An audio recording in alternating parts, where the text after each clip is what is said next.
going on, dads, and welcome to the Betwixt, recorded on Sunday, March 28th, 2021. I'm your host, John, and thank you for joining me tonight for some Nintendo and Monster Hunter. Hey, everybody. Well, Monster Hunter is upon us. It came out a couple days ago now. Feels like a month ago. Monster Hunter Rise was released for the Switch. This is the first real Monster Hunter game for the Switch, and this is obviously a very popular franchise. Amazingly popular in Japan, but very popular here in America. Not the biggest franchise in the world, but everybody knows people that play Monster Hunter, and it's an obsession. And so this is the first big game for the Switch. The previous one, Monster Hunter Generations, was kind of a 3DS port to tide people over. And it took long enough, but we did finally get it. And for the Betwixt, I wanted to talk about it because I myself am a Monster Hunter beginner. I played about 10 to 15 hours of Monster Hunter on the Wii U. And this was mostly because the Wii U had no games, folks. So I was pretty desperate. And I can't remember what it was that got me to playing it besides, oh, look, another Wii U game has come out. That's rare. But I did play for about 10 to 15 hours. And I remember back at that time, my wife, she was kind of an observer when I played games. She was like my wingman. And she was not into Monster Hunter at all.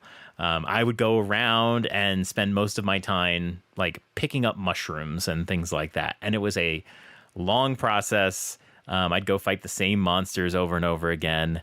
And somehow I did make it quite a bit in, but I was never really good at it. I never really pursued learning more about it. And then I put the game down, never really got back to it. I have tried Monster Hunter probably a few times in my life. I feel like it's a game I really want to play, but when I do, I'm just not attracted to it. So, for the Betwixt this week, I wanted to give some beginner tips for anyone interested in trying out Monster Hunter Rise, and I wanted to do it from the perspective of a beginner. I think there's a lot of material. You can go on YouTube and learn, beginner tips, and I do recommend watching those videos on beginner tips, but the problem is they're often given to you by advanced players, and sometimes they're just not explaining things the right way. So as I've been playing Monster Hunter, and I look like I'm really starting to get into the series now with this game, I just wanted to capture me as a beginner giving some beginner advice, and maybe it'll help you get into the game. So let's get started. So first of all, we said Monster Hunter Rise. This is an all-new game. This is getting internationally released on the same day. I think this is the first time this has happened. Monster Hunter World, I believe, I heard from Sam today, also was released worldwide at once. But previous to that, there would often be like a year between like the Japanese release and the American release. So everyone's kind of getting this at once. And what makes Monster Hunter Rise a good game to start with is that in the last couple generations of this game, they are aiming to try to make it a little more beginner-friendly, and there's more quality of life to it.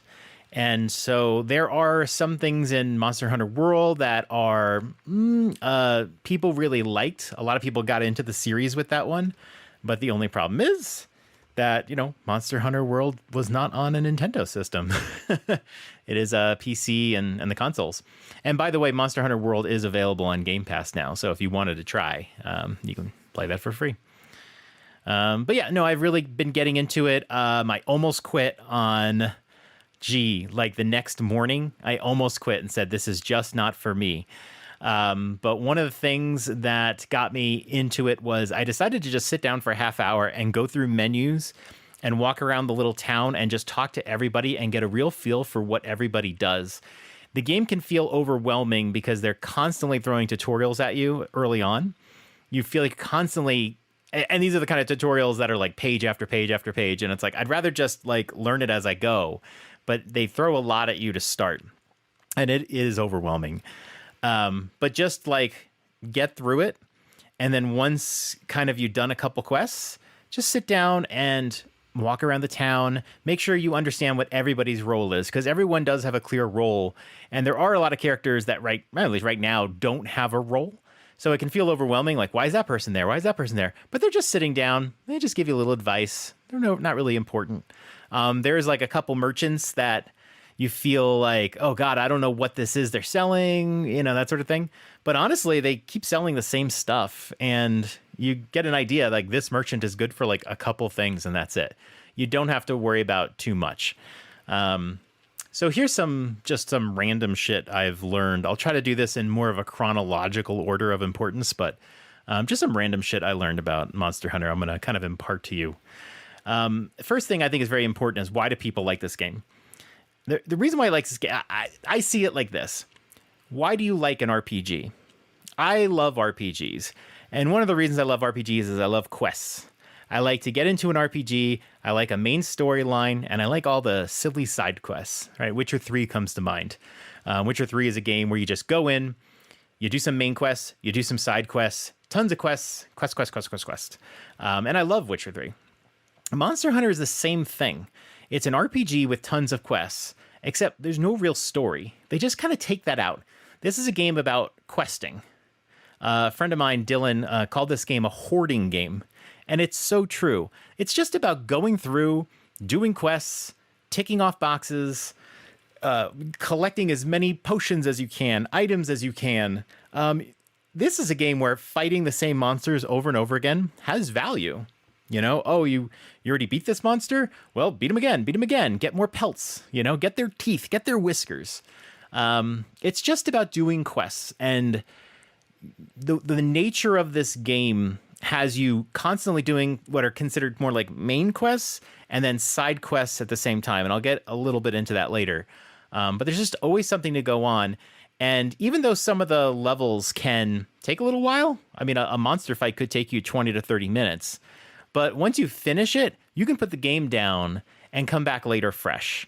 So it's almost like a mobile game, except that you can't play it for 2 minutes. You got to play it for maybe 20 minutes. But you're never like in the middle of something like an RPG. You could put this game down for a month and come back and really kind of continue. There's no real thread. There's only just enough story to explain why you're doing any of this, but that's it. And that's why people like it. If you love questing and accomplishing things, this is just kind of a streamlined version of that. You definitely don't have to have played a previous game. You don't have to have played Monster Hunter 2, Try, 3, 4, World. You don't at all. Period. Done. Just start with Rise. One of the more common questions you get, I mean, and I've had this question too, when you're going to start a game, you'll notice it's actually really cool in the Monster Hunter games. You tend to get all the weapons right at the start. You're not unlocking weapons. And the reason why they do that is because there is no real starting weapon. They want you to be able to use any weapon that's available and see what you like. And you can upgrade all these weapons. So don't get me wrong, as you go, you're going to be upgrading. But they want you to kind of pick out your weapon early on. There is no starter weapon, though. It's a very common question. Everyone has their own opinion, though. And when you're asking advanced players, what's the best starter weapon? They're really not the best people to be answering that question because they understand all the weapons. There is no starter weapon. I've said this now 3 times, and it's true. So what I suggest is pick one. Just take a look at them and pick one. You don't need to know much. Most of the weapons are big and slow weapons. There's a gun type weapon, though. There's the double blades that are very fast. So if you like using a faster weapon, try that. But just pick one and go with it for a long time. That's what I'm doing right now. I picked the double blades as my starter weapon because I felt like, and I've previously, you played this game where you use these big swords, but they're really slow. And I was like, let me just do something a little more normal. And what I'm finding is I'm not in love with this weapon. This weapon has not revolutionized the game for me at all, but I continue to use it in all my quests because I just want to make sure I've learned as much about it as possible. I've watched a couple of YouTube videos about how to use this particular weapon, and I've gone to the training area, which is a really valuable place in this game. You should definitely go to the training area. It'll show you combos and what your moves are, and they'll teach you. And just keep using it. Even if you don't like it, keep using it. Try to use this as like a baseline knowledge for a weapon, because then what you can do maybe 10 or 15 or even 20 hours into the game if you want, is then switch the weapon, and then you will know much more quickly if you like the new weapon.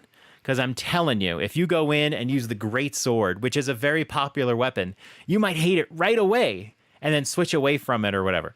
You have to try one, because the key to this game is the battling system. It's not the weapon you're using. That's not as important. It's the battling system, okay?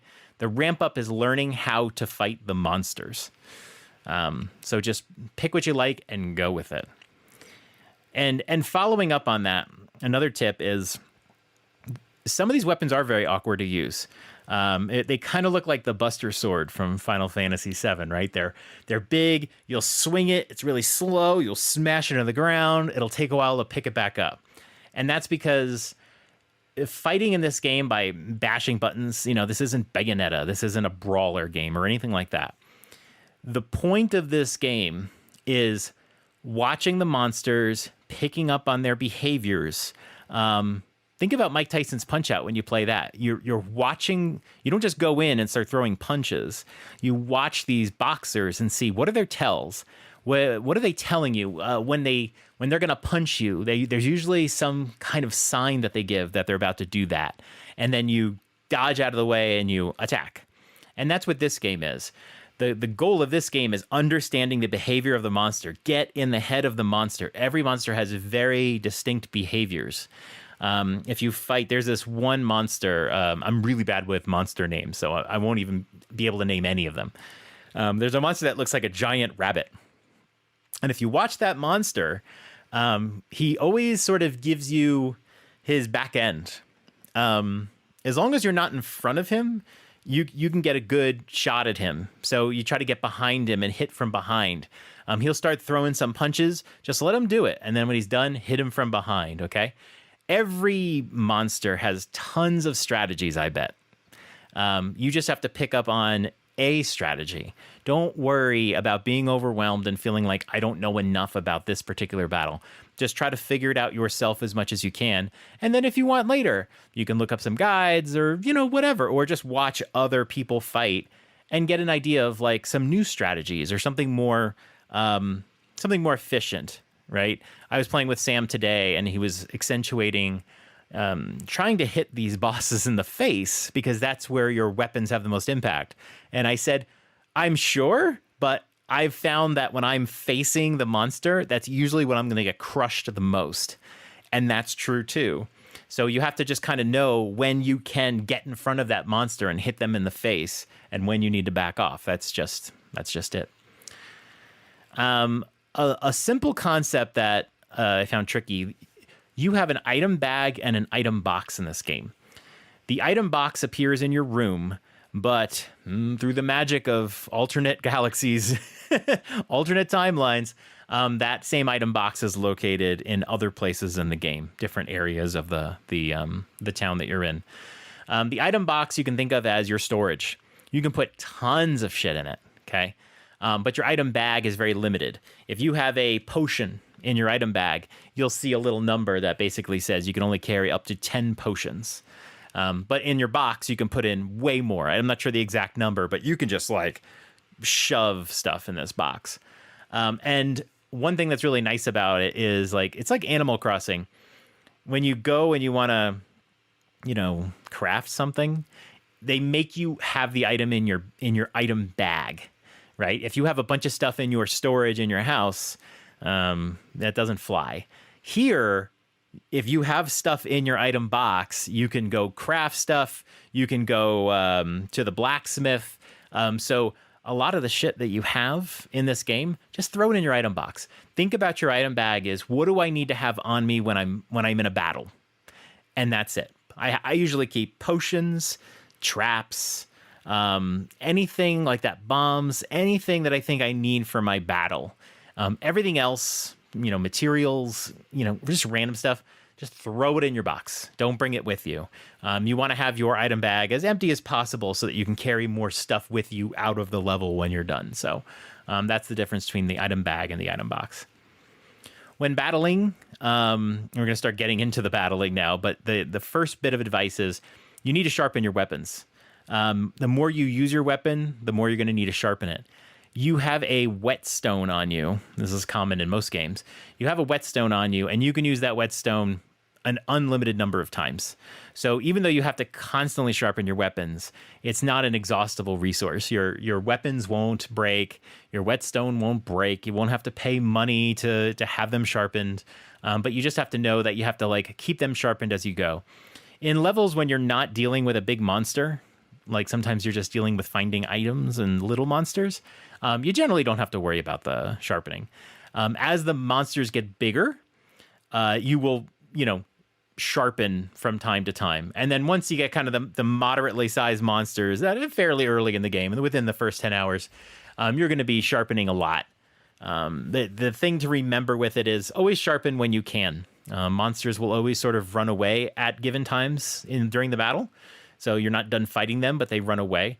And that's really, it gives you time to sharpen your blade, eat some food, and just basically, it's almost like a round in boxing, right? Like, get yourself together and, we're going to go battle in the woods over here.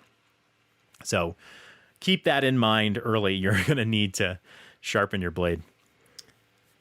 Another good bit of advice here, this is one of my favorites, is really play with and understand the radial menu.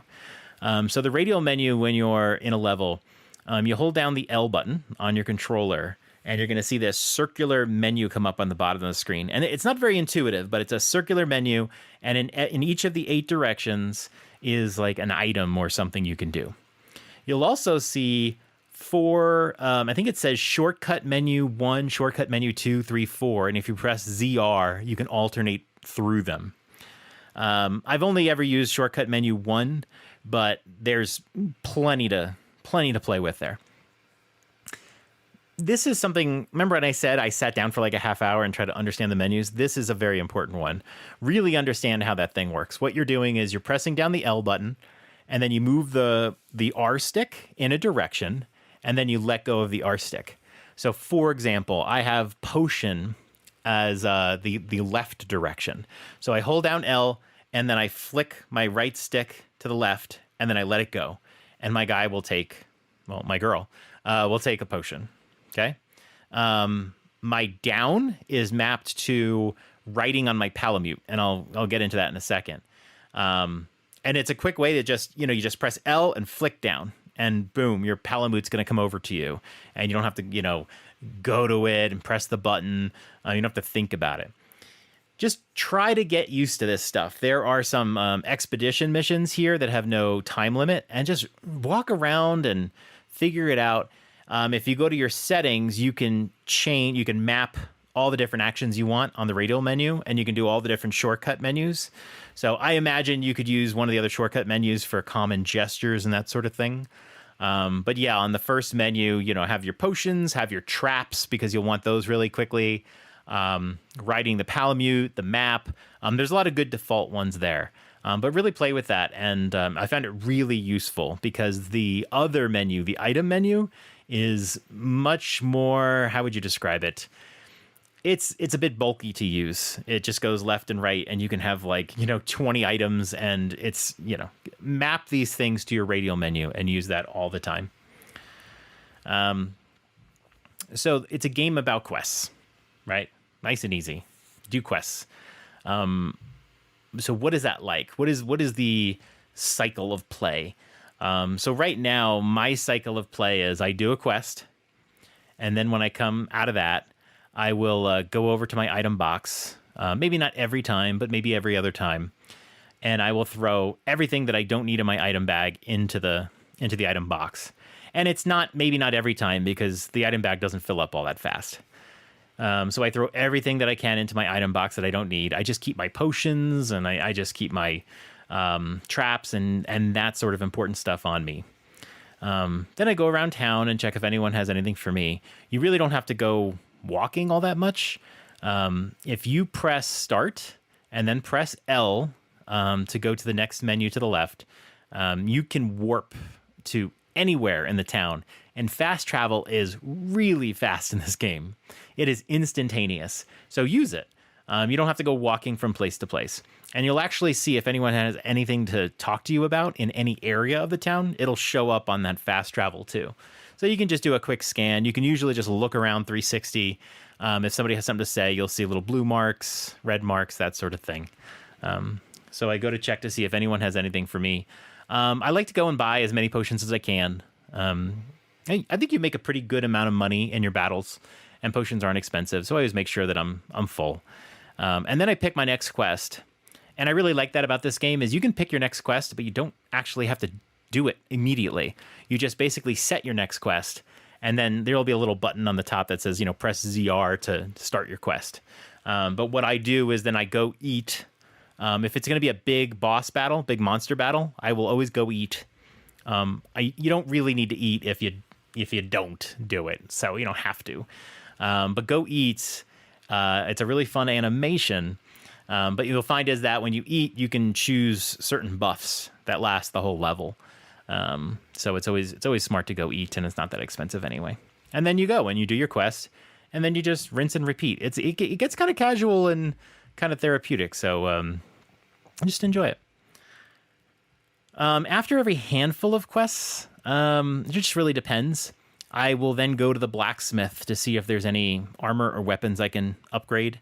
A lot of especially the armor, is themed around the monsters. So if you kill a lot of, one certain monster, you can get their armor, and oftentimes it'll look like that monster.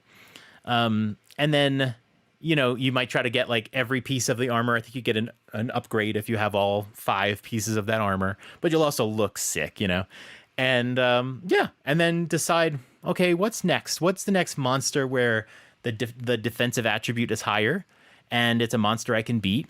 And then maybe you go and you run a bunch of missions and try to beat that monster. Once you beat a monster in this game, you'll tend to find that monster again in other levels, so you don't have to keep playing the same mission. And I certainly wouldn't keep playing the same mission because I feel like you're just kind of wasting your time. But play through all the missions. But if you see that particular monster there, which you probably will, go beat them again and go grab some more stuff. And then, like I said, every, 4 or 5 missions, go check with the blacksmith and see, what am I close on? What do I want to do? That sort of thing. But certainly you don't have to see them every single time. Now, online play. Online play is handled really well in this game, but it's not always clear what you have to do. So the cool part about online play is it feels just like offline play. What you want to do is there's a cat. There's a cat. He's standing by himself. He's nearby where the main guy is, and you go talk to the cat, and the cat will let you go online. I think you have to get through the tutorials before you can do this. So you go talk to the cat, and you can just say play online. You can look for friend lobbies, or you can just find some random people. There's tons of people right now playing. And you go into their lobby. A lobby can only have 4 people. And the cool thing about the lobby is it doesn't mean that all 4 of you have to play the same mission. It's sort of like a chat room for what do we want to do. So let's say, for example, there's 4 people, right? A, B, C, and D. And person A wants to do a certain quest, so they choose it on the board. But let's say person B doesn't want to do that quest, so they make their own quest, B. Now you can go and join either quest A or quest B, and then you guys can just go together. Or that person can even start their quest, and then you just go join their quest. Or maybe you did A's quest, and you come back, and now you want to jump into B's quest. You can just kind of drop in and out. And it's really cool. I like that because in some other games, I want to think like Triforce Heroes, if you remember, everyone had to select what they wanted to do, and then it just randomly picked something. So, excuse me. So basically, I don't want to do this quest. I already did it. And it's like, oh, but now I have to do it because the random generator picked it. Same with Mario Kart or whatever. So it's nice if you can, if one other person wants to do some different quest, go ahead and do it. You don't get forced into it. And then if you don't want to do any of them, you can just leave the lobby. You're not forced into it. You can leave whenever you want. So you want to go over to the gaming hub, and the gaming hub is basically an area it's a small area that has all the other stuff in the town. So you can eat there. You can check your equipment there. There's an item box there. There is a mission person. The twins that are in this game.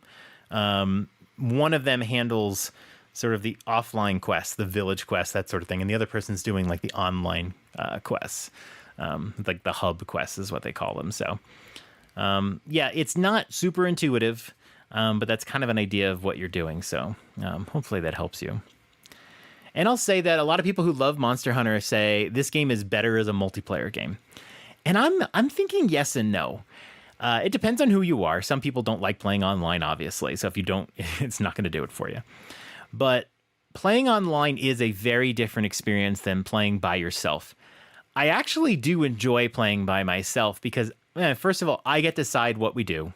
If I want to like find some stupid, I'm working on an armor set that's made from these little mosquito characters that take a couple hits to kill. It's not a glamorous monster, and most people would be like, oh, let's go fight these big monsters. And they're like, well, let me get the mosquitoes. It gives you the option to do what you want to do, pursue the resources you're trying to collect. So I think there's a lot of playing solo in this game, but you could play it completely online too. If you have the right set of friends, everyone's enjoying the game, you can just play online constantly with them. But I would say that, you can expect, for the most part, to play this game alone a lot of the time, just doing what you want to do. But it is really fun to play with multiple people. I would suggest voice chat, obviously. You need to strategize.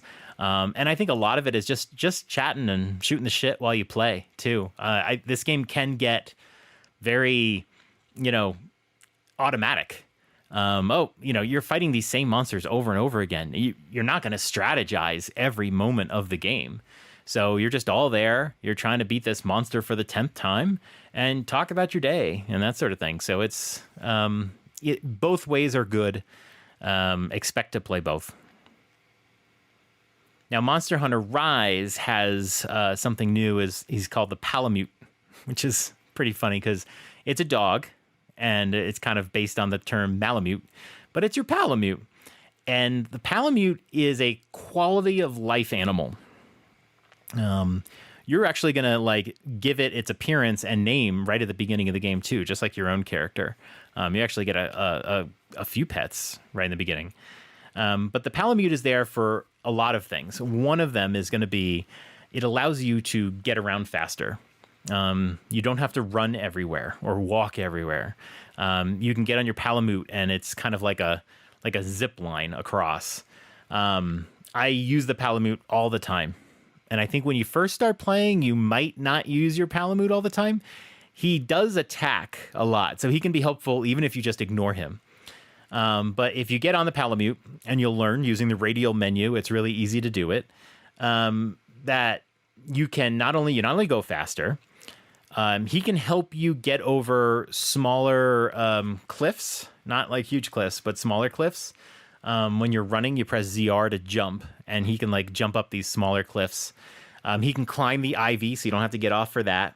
And the other cool thing is you can fight enemies on the Palamute and even like skin them, harvest them, whatever you want to call it, and you can pick up items along the way. It really go back to when I was playing on the Wii U. I did not have a Palamute. I had to like run around. It was kind of slow. If I saw a mushroom on the ground, I had to like harvest the mushroom, and it took literal seconds to do. It might not sound like a long time, but when you're doing that 15 times in a level and hundreds of times in a sitting, yeah, it takes a while. The Palamute lets you do a lot of things. And if you couldn't like skin the animals, if you couldn't pick up the mushrooms and stuff on the ground without getting off the Palamute, and games that did that, where you jump on and then you have to jump off, jump on, jump off. It would really be an annoying thing. But you can do just about everything on the Palamute. So it may not be the most productive. Like, you don't want to battle a monster entirely on a Palamute, just because of the movement and all that. But there's a lot you can do. So when you're playing around and doing your expeditions or training, practice getting on the Palamute and doing the same things that you're doing, and you'll find that they're pretty handy. Another nice thing about it, and this is a tip that I heard a lot from other sources, is when you're on the Palamute and you're like maybe going to where this giant monster has gone to, Use your whetstone while the palamute is while you're riding the palamute. Use your potions. You can do all these things while you're there. So you're like multitasking as you go. And that's a great part about when the monsters leave and relocate themselves is, use these things as you go. Saves time. Side questing. The same person, Hinoa, who is giving you the regular main quests, you can do the side quests too. Side quests are not the same thing as in like RPGs. You can have up to 5 side quests at a time, and they're generally like collect 3 honey, beat 8 small monsters, that sort of thing. And so these are things you can do while you're doing your quests.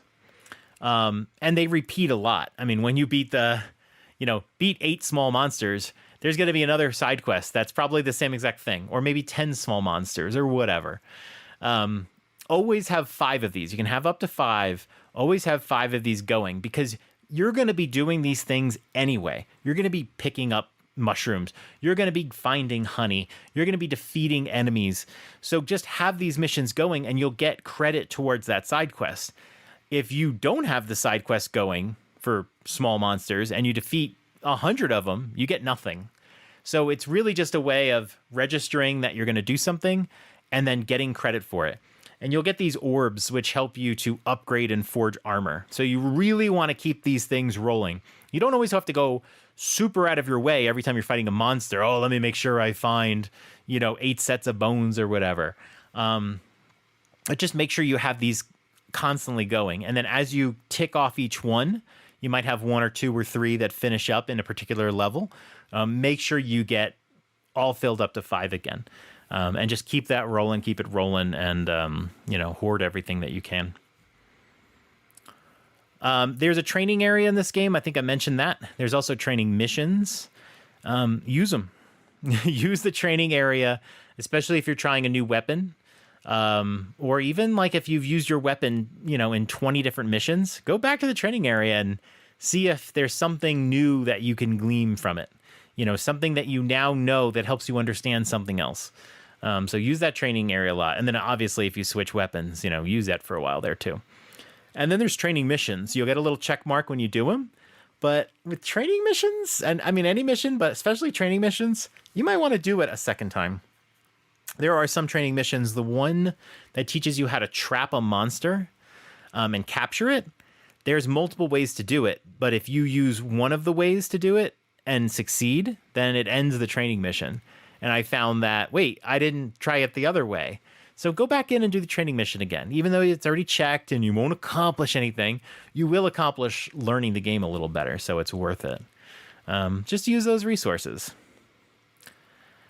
And another thing about what advanced players do. I mean, advanced players can give you tons of advice. But that advice might be handy for them now, but may not be handy for a beginner. And one of the weird things I keep hearing is, oh, Monster Hunter, when you start the game, they're making you do all these tiny things, find mushrooms, fight these little monsters. It doesn't get interesting till you get to the bigger monsters. And in some ways, that's true. I think a lot of the fun of the game, especially online, is fighting these big monsters together. But I had a lot of fun doing the small stuff too. And frankly, the small stuff is nice because it's not so scary. Once you start fighting these bigger monsters, you could be fighting these guys for like a half hour. It was kind of nice trying to find the 8 mushrooms in a level that are like literally on the map. It doesn't seem very exciting to an advanced player because they've gone through hundreds and hundreds, even thousands of hours of Monster Hunter. And that's what they want to get to. When you've played 3 versions of the game and now you're playing the new game, you want to see the new monsters. You don't care about the mushrooms. You want to see the new monsters. But for a beginning player, these quests are all about learning the game. So when you're finding, the honey or whatever there is, use that as a way to learn.